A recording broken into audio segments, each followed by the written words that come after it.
si Xie Zhejiang trusted with the encrypted files showed to Al Jazeera that there is a dossier confirming that there are Chinese spies all over, at least case Myanmar, but here also in the Philippines, and undoubtedly shows Go Huaping in the picture, where she was born, even her mother, and the name of Lin Wenyi.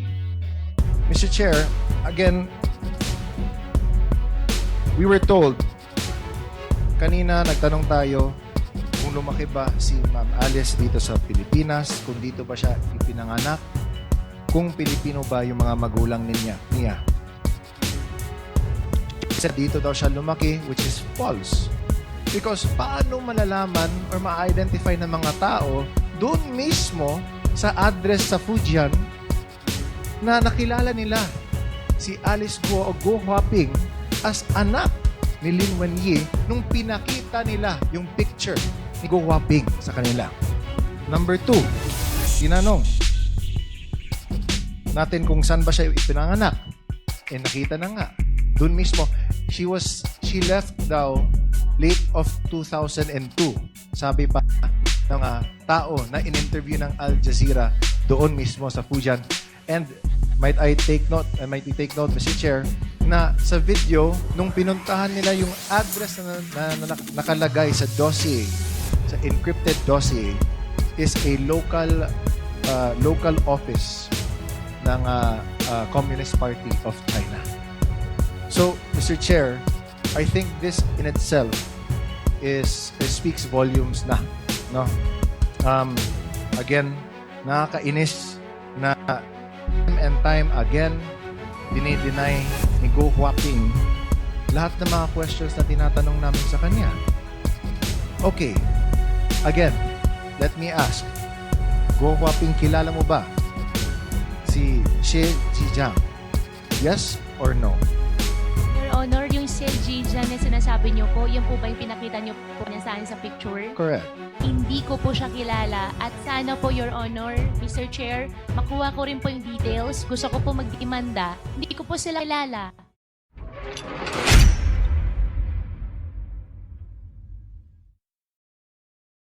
So, the next interpolator is Congressman Gino Almario. You have 5 minutes.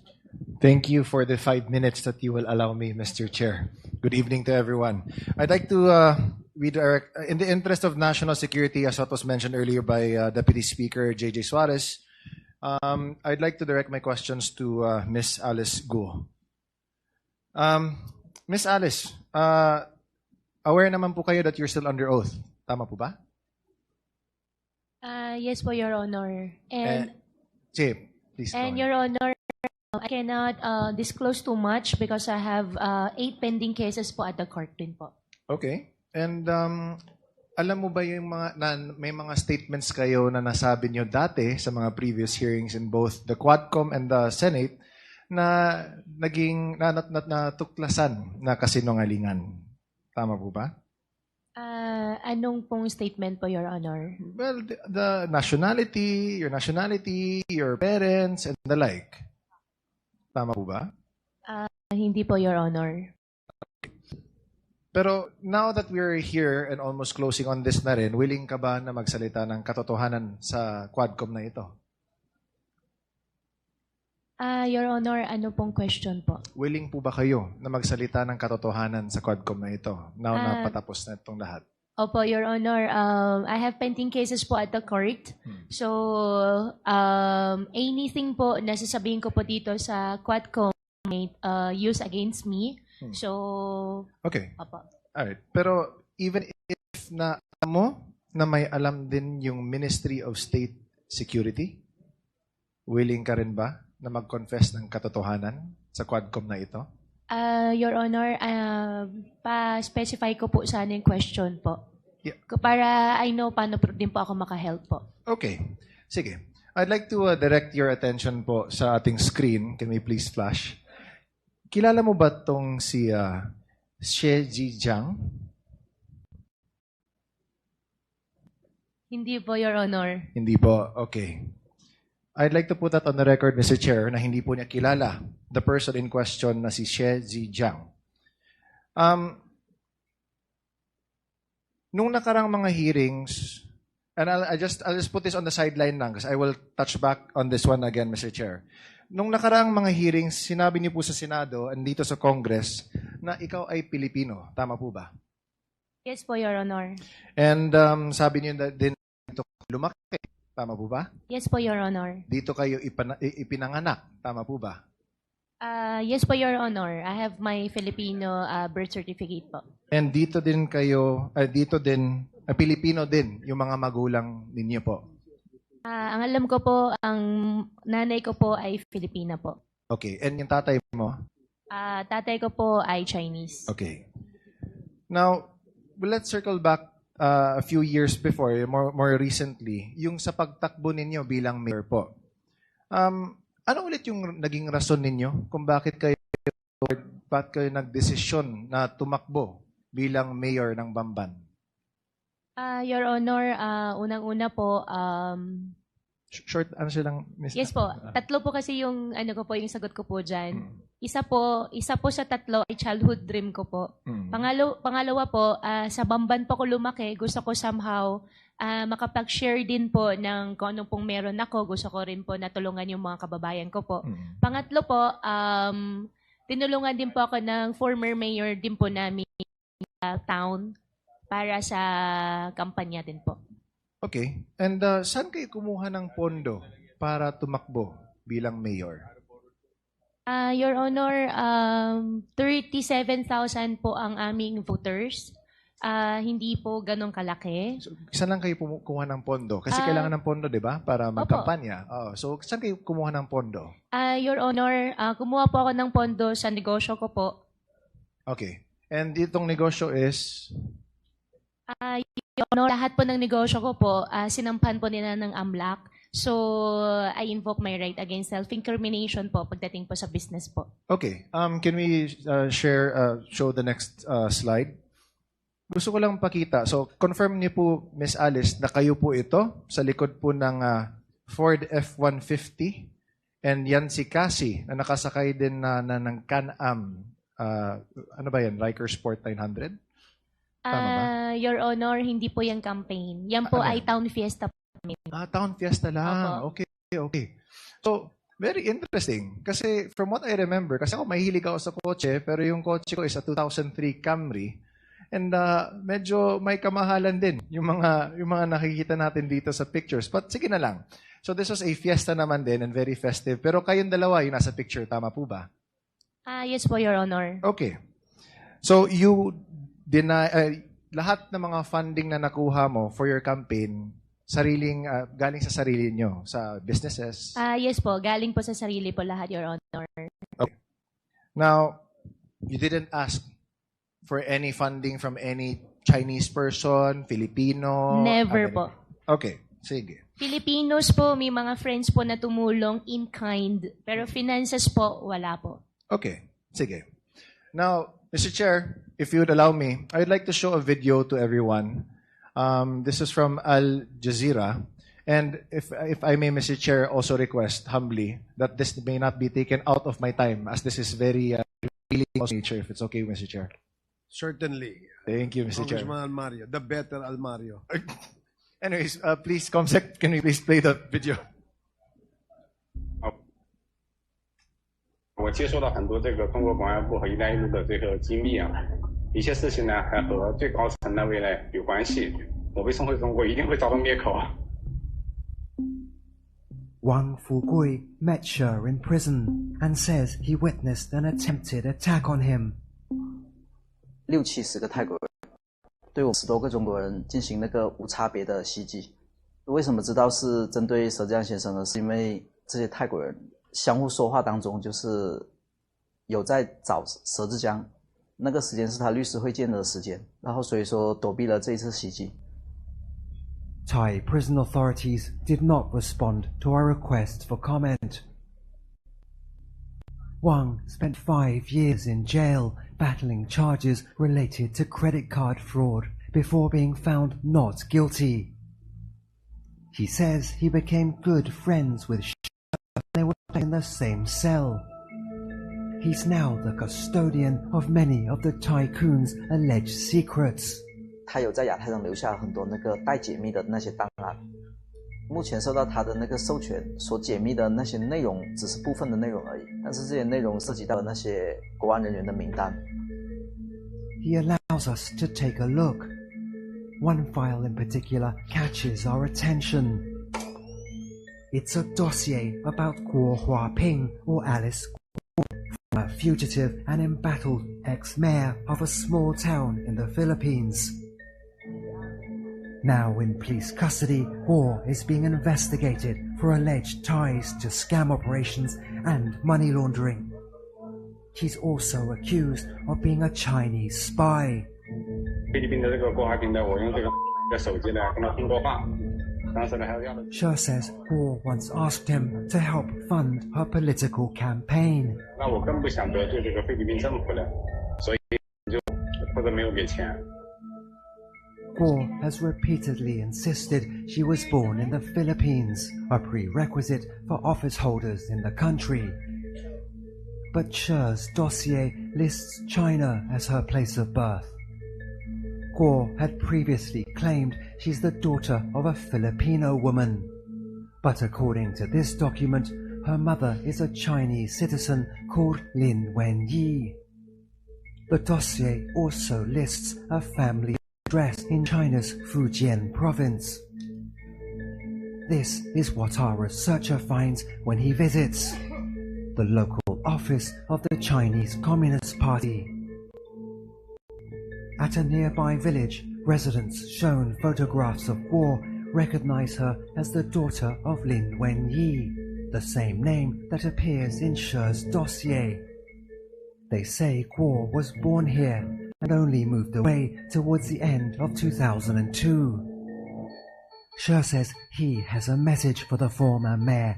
郭华平中国是不可信的，我们两个你看一下，曾经都为这个国安部卖命，你看看我的下场。要想不被灭口呢，就把真相呢也告诉全世界。China's Ministry of State Security did not respond to our request for comment. Neither did Alice Guo Huaping. I'd like to point out to this committee that even if we have been making our own researches, pulling our own inquiries, this is another source from a completely different party and is unrelated to what we do. Pero nagkataon that the person the person named Xie Kailun, who Xie Zhijiang trusted with the encrypted files, showed to Al Jazeera that there is a dossier confirming that there are Chinese spies all over, at least in this case Myanmar, but here also in the Philippines, and undoubtedly shows Guo Huaping. In the picture, where she was born, even her mother, and the name of Lin Wenyi. Mr. Chair, again,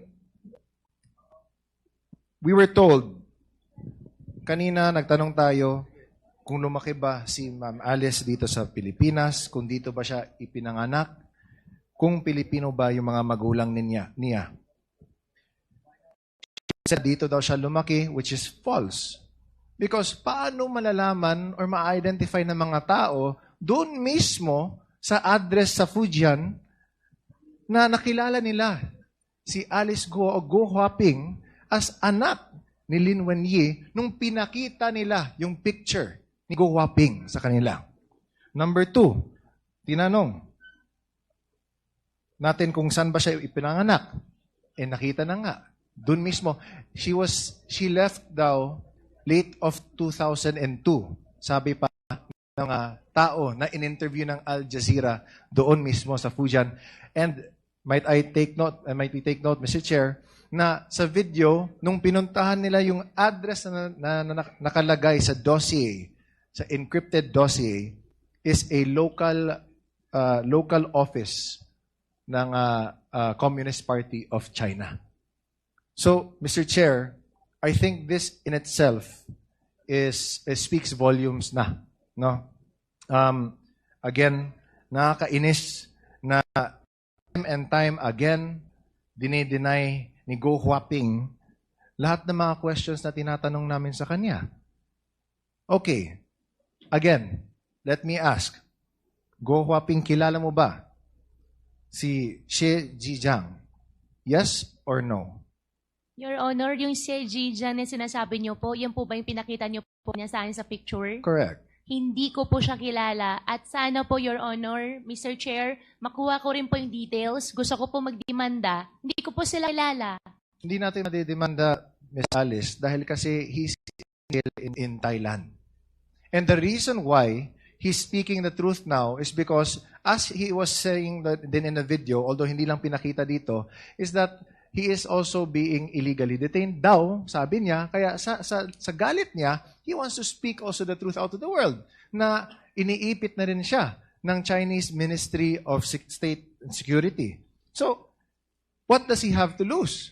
That's why nga sinabi nga niya sa inyo, Ms. Go Huaping, na tell the truth. Don't fall to the same mistakes that he has done. Kasi nga, he also fears for your life. Remember, nung Senate hearing, na you mentioned na you didn't want to name names because you feared for your life. And because of that, the Senate granted you security and asylum within the PNP's compound. Ngayon, na nag-executive session na kayo, sabi ng Senate na there was nothing to go about except for one name na hindi pa din namin alam. But if we look at it, there is no doubt, kitang-kita na. Hindi na galing mismo dito sa Quadcom, pero in an international company that whose job is to search for the truth worldwide. So, Mr. Chair, I'd like to submit this video na this is confirmation that what we've been trying to unearth here, marami na din dyan na nakikita din that corroborates not from us but from other parties as well. Which also means that this Quadcom should also be the avenue for which other people should also go to us to reveal more of the truth kasi kailangan din natin yung kumpletong katotohanan. Which is why this is an open call to action, Mr. Chair. Sa lahat ng mga nanonood ng committee meetings natin, na kung may alam kayo, lalo na nakakatulong ito sa pagtingin, sa pagkuha ng katotohanan, please come forward. Kasi this is national security also at stake. She's been denying na may kilala siya, na sinasabi niya na ilang beses na siya tinawagan para humingi ng campaign funds. Kung hindi niya alam yun, or if he was saying, if it wasn't even in the same timeline, then he wouldn't have said that. Diba? Timing. Elections natin, doon din siya, tumakbo din siya, humingi siya ng tulong. It all adds up. It all lines up. So, Mr. Chair, I'd like to submit this video to the committee. And I hope na people really try this time na mas marami pa na will come forward to speak truth to this matter. Thank you, Mr. Chair. Thank you, Congressman Mario. So, before we recognize the next interpellator, may tanong lang ako kay Miss Go Huaping. So, hindi mo kilala yon, ano? Your Honor, unfair naman po para sa akin. Hindi ko po siya kilala at never po ako humingi ng campaign fund entirely. Never po ako humingi ng campaign fund during my campaign period.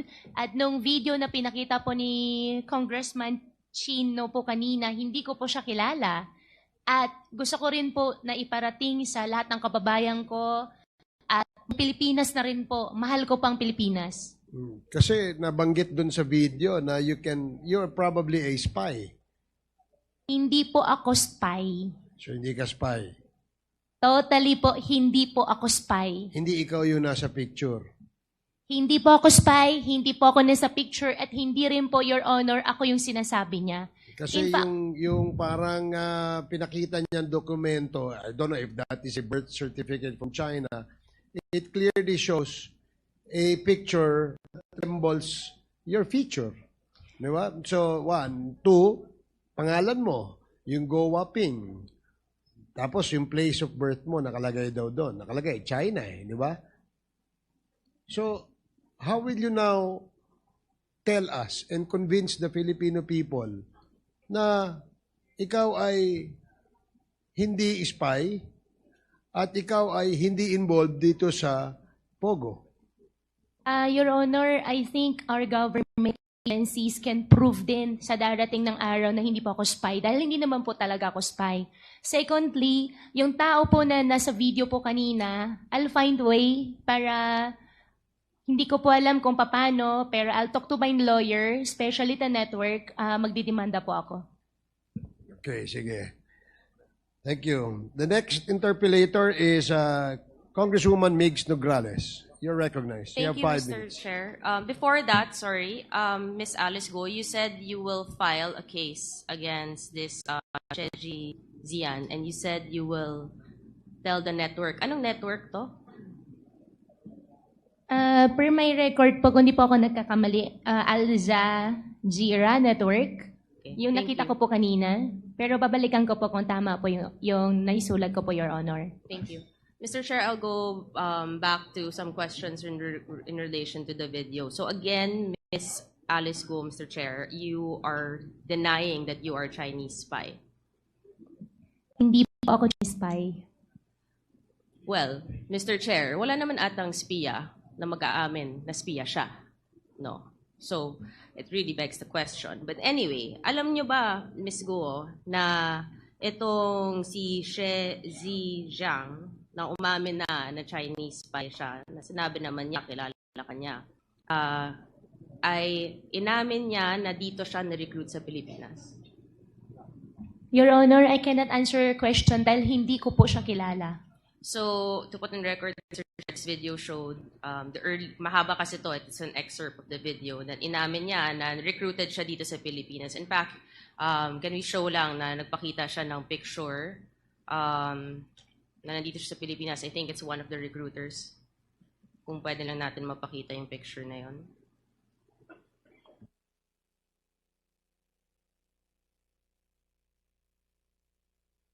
So, ito.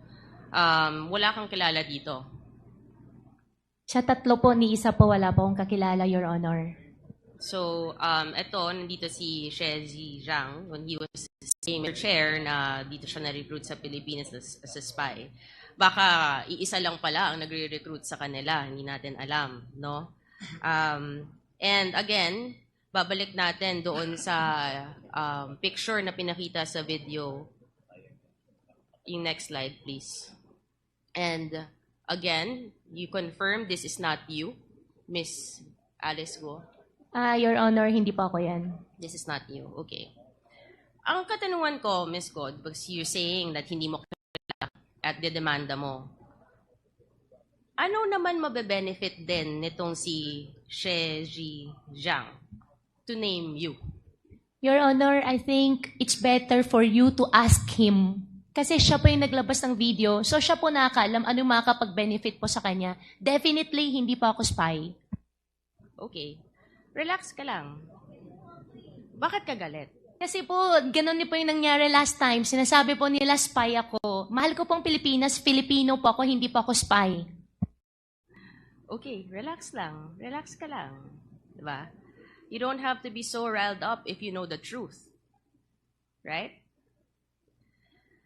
So, you categorically will keep denying what She Zhejiang is saying. Right? He mentions na pinanganak ka sa Fujian, China. And na nanay mo si Lin Wenyi. Allegations po niya yun, Your Honor. And who is Lin Wenyi?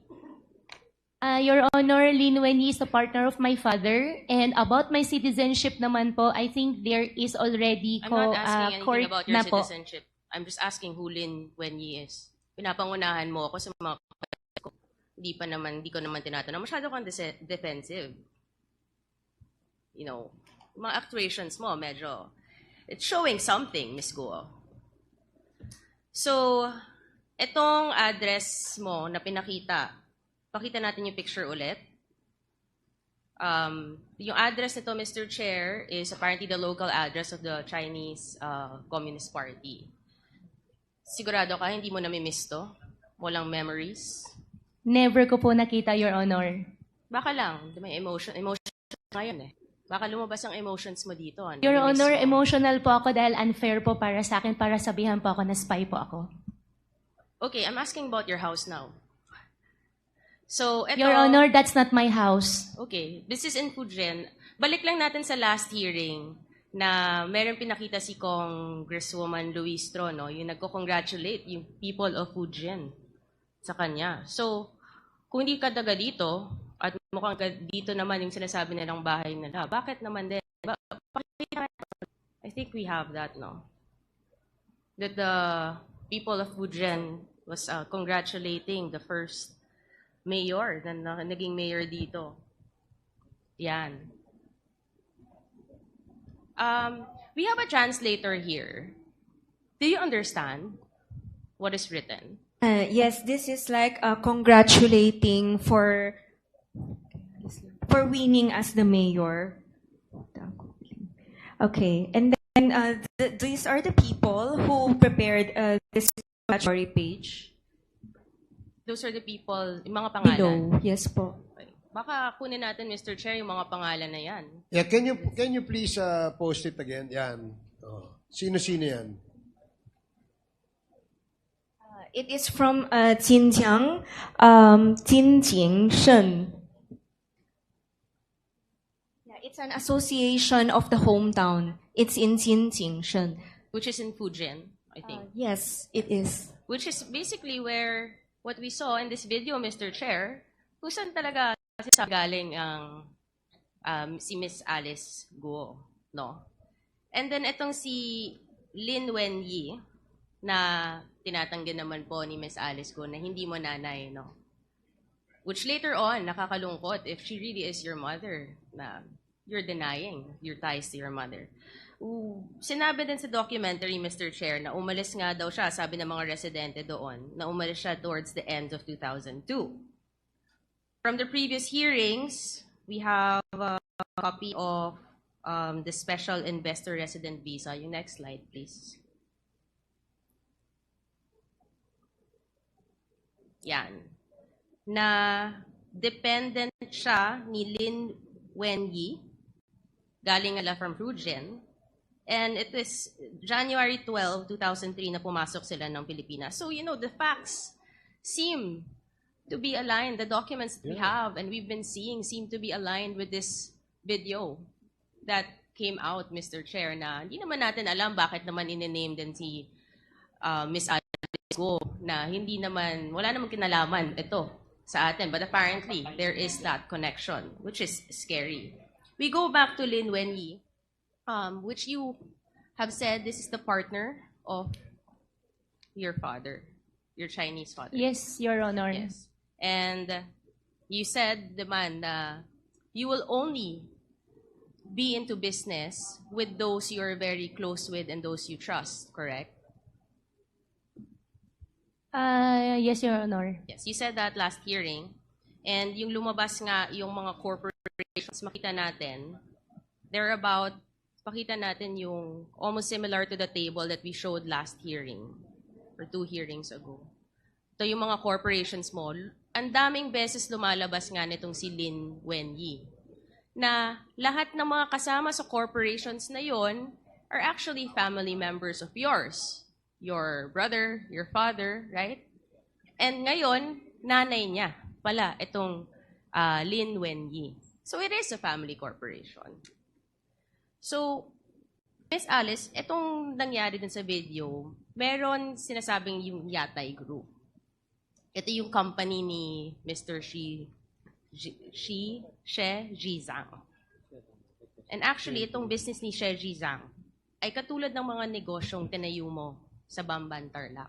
There's a picture eh. Mas magkapareho siya. And do you know that etong si She Zhizang, link yung mga businesses niya. Kaya nga siya nasa Thailand ngayon eh. With human trafficking, extortion, and cyber scams. which are the very same crimes na tinitingnan natin ngayon, Mr. Chair, na nangyayari sa mga illegal POGO operations dito. If I may be allowed to play an excerpt of that video again, Mr. Chair, to show what's happening in Myanmar. Please proceed.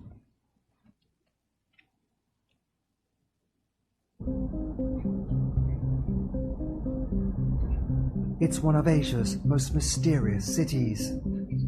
A pulsing boomtown in a war-torn region of Myanmar. You see really just how close it is to Thailand, with just this tiniest river that separates them. Across the border is Yatai New City. Once a sleepy rural town, it's been transformed by vast sums of Chinese money. Judah Tanner used to run a school near where the neon-lit buildings now stand. It really is Myanmar's version of Las Vegas or Macau. Just a few years ago, it was rice fields and fields. Basically, overnight, we've just seen it erupt into this city that just goes as far as the eye can see. It's Lunar New Year.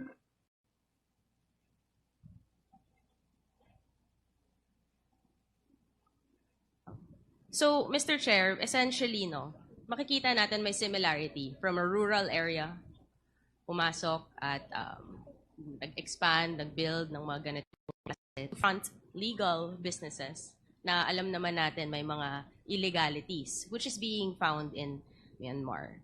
And ito yung sinabi ng Chinese spy na si She Zhijiang. So essentially, Mr. Chair, kung titingnan mo, I may show na lang to this committee para mas madali. Parang ang mga espiya ng China, di lang sa Pilipinas, pati sa Myanmar, we don't know other countries that we can later on discover. Parang may steps sila kung anong gagawin nila. Parang, ito, step 1, pumili ng bansa. Halimbawa, itong Philippines sa atin, Myanmar, Thailand. Step 2, pumili ng lugar na pagtatayuan ng mga industrial complex, which we have seen in Porac, Pampanga, and in Bamban, Tarlac. Step 3, maghanap ng mga dayuhang Chinese na mumumuhanan na tutulong magtayo ng negosyo. Kita natin, yung kapatid ni Michael Yang, nakatanggap halos 2 billion pesos mula 2018 hanggang 2021. Si Zhang Yujin, na nakita natin guilty sa Singapore para sa kasong money laundering na incorporator ng Baofu. At yung si Jiang Zhonggu, yung ama ni Guo, na incorporator din, na sinasabi nga niya, yun ang nagsimula, diba? Na nagpondo rin sa kanya sa mga businesses. There's this trend, Mr. Chair, no? Na galing sa Chinese, nagsisimula, or kung grandfather man, ganito yung mga paulit-ulit na kwento Then there's step 4. Kukunin ang mga loob ng mga residente at gawing dummies. Nakita natin, I think, di ba may mga nag-surrender, I think over the last few days, Mr. Chair. Itong sina Thelma Laranan, Rowena Evangelista, tindahan sila ng mga gulay, no? May mga barbecue stall na obviously hindi naman nila kaya mag-incorporate or to give itong mga capital sa mga malalaking negosyo na nag-surrender na ginamit lang sila. I don't know kung paano nila ginawa ito. Sakno nila yung loob ng mga residente kasi syempre may mga pangangailangan siguro at hindi naman nila iniisip kung ano yung magiging repercussions. Then there's step 5 na maghahanap ng makapangyarihan na tao na may pera at impluwensya sa gobyerno na alam natin na tinatanungan natin na ngayon hindi na natin makita, Mr. Chair, ang dating presidential spokesperson, na kita natin, tinulungan niya, bigyan ng permit, ang mga POGO, known personality who's the lawyer, and owns several properties connected to what we have been seeing the past few hearings. Then there's step 6, mag-incorporate na ng mga kumpanyang mukhang legitimate sa una. Diba? Nabigyan na natin ng lisensya tong Hongshen. And then na-raid yung Baofu compound. Yung Lucky South 99 nagsimula as a BPO, sa BPO at real estate industry. Ngunit inamend na yung AOI niya Noong February, doon na pumasok yung POGO. So they can start operating in the guise of a legitimate business na mamaya magiging illegal naman. Then there is the next step, magkakaroon nga ng corporate layering na. At nakikita natin sa mga different corporations like Baofu, itong mga corporation ng mga Yangs, itong mga corporations nila Miss Alice Guo. Nakita natin sa Matrix today, there are so many corporate layers na pag tinignan mo, it all ties back to two personalities who are here. Actually, three personalities who are here na magkakasabwat, Mr. Chair. And of course, step 8. Then dito na, pag nangyari na itong lahat, magkakaroon na ng illegal na gawain na may mga human trafficking, money laundering, illegal gambling, love scams, tax evasions, at iba pa. You know, Mr. Chair, nakakalungkot. So ito, titingnan natin, steps 1 to 8. Mukhang ito ang, kumbaga, standard siguro nila or mission order ng mga espiya na to. Na nakakalungkot na pumasok sila ng Pilipinas. Pinayagan silang pumasok ng Pilipinas dahil bawal sa kanilang bansa itong mga gambling, offshore. Pumasok ang China dito. They took advantage of our country, our laws, our citizens, our resources, Mr. Chair. Nakakatakot dahil hindi to one-sided. Lahat ng mga steps na to, mangyayari lang at pupunta sa next step kung pinayagan to ng gobyerno. There are steps and there are processes. At sinabi ni Malibu na our government agencies can prove naman daw. 'Di ba? Kasi alam niya, hindi naman gagalaw to, hindi mangyayari to kung walang approval ng mga government agencies. So paano to nakalusot, Mr. Chair? Yun yung tinitingnan natin. Kaya natin ginagawa to. Yung government ng Pilipinas natin, paano nangyari to? Para nakapasok ang China dito? Paano ka nakalusot ang isang Chinese spy dito? At malala, paano naging parte ang isang Chinese spy sa gobyerno natin na binoto ng mga Pilipino? Paano nangyari ito? Sino ang pumayag na mangyari ito? Akala ko ba, Mr. Chair, diba the Philippines is not for sale? Yun yung sinasabi. Baka kaya naman palang the Philippines is not for sale dahil siguro as early as 2017, ay nagsimula tong lahat ay mukhang nabenta ng Pilipinas. So sino ba ang nagbenta ng Pilipinas sa China? Yun lang po, Mr. Chair. And I will end again to Miss Alice Guo with the message of your fellow Chinese spy to you. So sana medyo matauhan ka ng konti. Can we just play that message na lang po?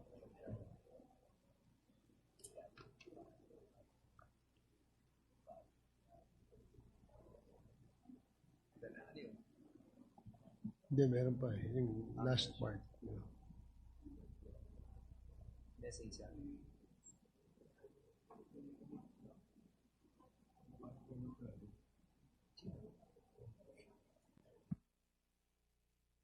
Yung part lang po ng message ng dun sa video. The last part. Yes, the last Can part. you fast forward to the last part? Yung statement. 我接收到很多这个中国公安部和“一带一路”的这个机密啊，一些事情呢还和最高层那边呢有关系。我被送回中国一定会遭到灭口。 Sa last part po. Wang Fugui met She in prison and says he witnessed an attempted attack on him. 六起 Sa last part lang po yung message po ni She Zizhang.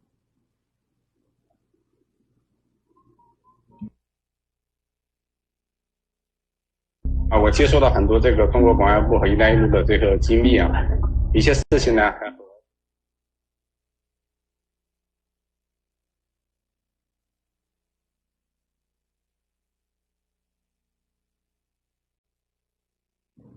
Sige po, yung sasabihin ko na lang kung nagkakaroon ng technical difficulties, hindi ko masasabi in Chinese, baka kasi mas makarelate sila eh, Mr. Chair, sayang, di ba? Pero, But there was a English translation Yes. sa baba eh. oo.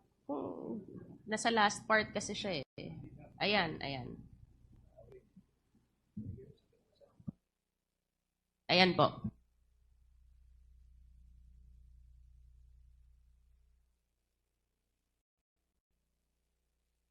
is in She's dossier. They say Kuo was born here and only moved away towards the end of 2002. She says he has a message for the former mayor. 郭海平跟我是不可信的，我们两个你看一下，曾经都为这个国安部卖命，你看看我的下场。要想不必灭口呢，就把真相呢，就告诉全世界。China's Ministry of State Security did not respond to our requests for comment. Thank you. Neither did Alice Guo Huaping. So, Mr. Chair, I end my interpellation with that. Thank you. Okay, thank you, Congresswoman Nograles.